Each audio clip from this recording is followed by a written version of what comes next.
Clinic में हाला कर ना बड़े डॉक्टर के मुंडे ने कह जाना लात फाड़ दे बाबू वही में कैंची छोड़ दे। ओहो फीवर तो भैंस से ज्यादा है इसमें। जीभ दिखाओ, आँख खोलो, हट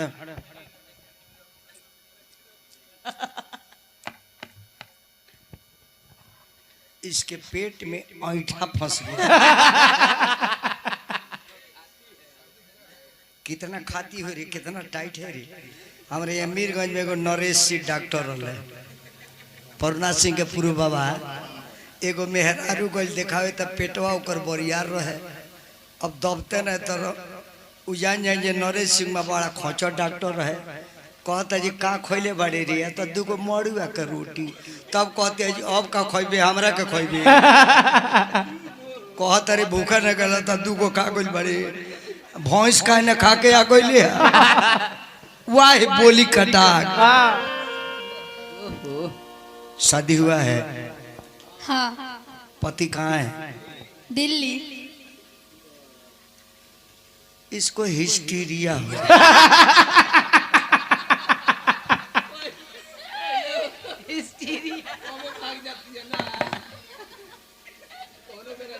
पति नहीं है? नहीं। उसको पता भी नहीं जो कब सो जाओ सो जाओ। सारा बात बताना है, डॉक्टर से कोई बीमारी नहीं छिपाना है, कोई बीमारी नहीं छुपाना है। ए डॉक्टर बाबू पर सीधा करो, मुंह पर मास्क लगाओ, मुंह पर मास्क लगाओ, वैसे हम इलाज नहीं करेंगे।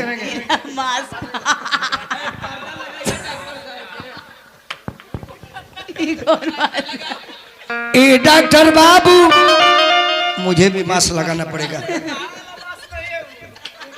बेगर मास्क के हम इलाज नहीं करते हैं। अरे वो मास्क मुंह पर नहीं लगता है।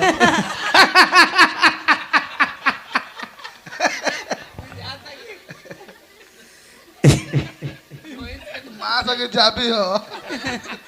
ए डॉक्टर बाबू अरे बताइए दवाई। अब डॉक्टर साहब बीमारी के दवा करिए कि भातारी के करिए। सो जाओ सो जाओ। अभी हम आ रहे हैं, अंदर मत आइएगा। बाहर देख ये ऑपरेशन कर रहा। ए डॉक्टर बाबू अरे बताइए सैया घरे है ना हम कहा जाई। सैया घरे है ना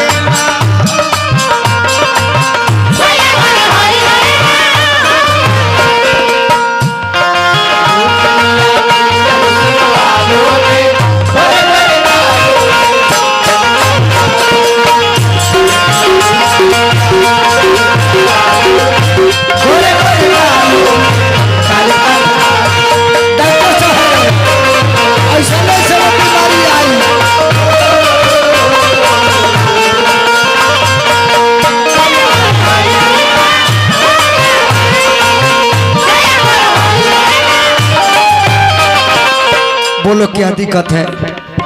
मरीज कहते कि डॉक्टर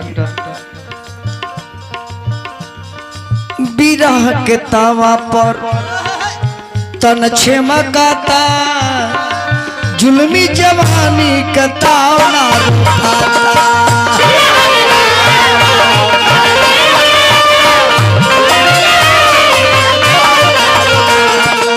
लूटी लगा दी भवन कर कमाई,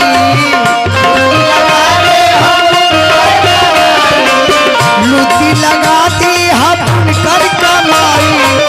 पिया घरे है ना हम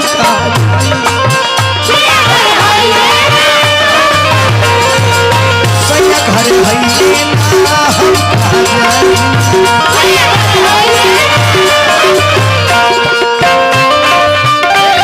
चश्मा चश्मा मेरा दिल का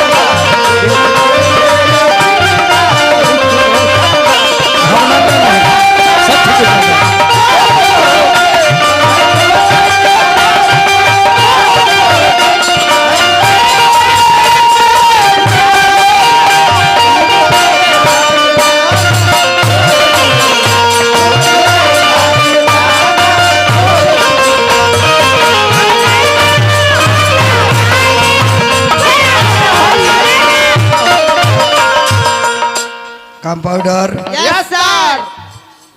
थर्मामीटर दो, थर्मामीटर दो। कंपाउंडर यस सर। थर्मामीटर दो, बुखार देखना है। थर्मामीटर वाह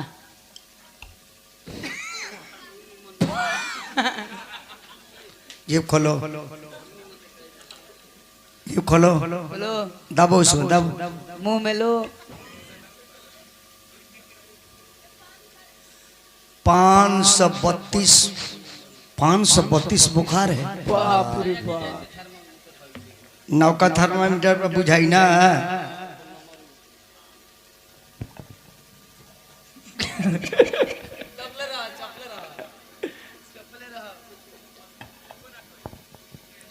तीन 3200 बुखार बा। बाप रे बाप। ई भीतर भीतर मरीज कितना कहाँ तू दिखाते हो? भीतर भीतर कंपाउंडर यस सर। आला दो। दो जी। वाह ई कौन आला हो जी? ये आला इंडिया में ना मिलेला। आके हो। आला लगाई, सांस लो, खींचो, छोड़ो, खींचो, छोड़ो।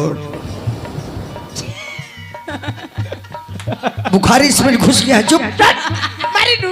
छोड़ देंगे, मर जाओगे, अभी मर जाओगे। मारी डॉक्टर साहब। आला लगाई करेजा के नीचे, छाती कमरिया के ठीक पीछे भी।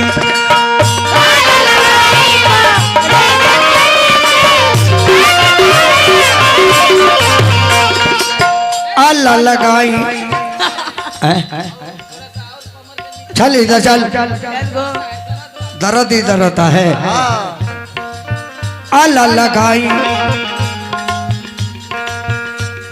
बीमारी बहुत गरुआ ने। तू कहाँ दवाई क्या कराया था रे?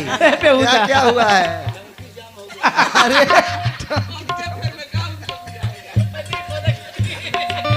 आला लगाई करेजा के नीचे, छाती कमरिया के ठीक।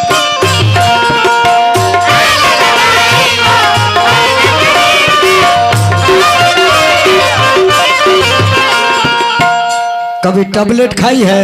आई है। काम नहीं के करत टैबलेट काम नहीं करत ना। हो गए वही पर नो। अच्छा का पाउडर यस सर। इंजेक्शन दो, लीजिए। इंजेक्शन दो। वाह बाप रे बाप।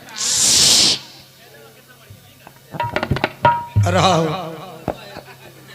पतर के सुइया दी।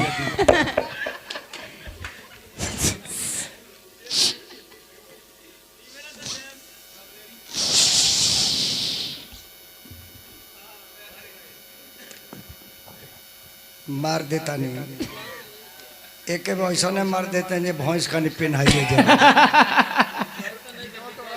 डिटॉल लेके ना तू लोग बेहुदा बोलते नहीं हो कि कौन सम्मान घटा है। डिटॉल नहीं है, इसमें भी एसिड है। टैबलेट काम कर सुइया धसाई। टैबलेट ना काम करे सुई। दे ढीला करो, दे ढीला करने तो हड्डी पे मार देंगे। कम टैबलेट ने काम कर सुइया धसा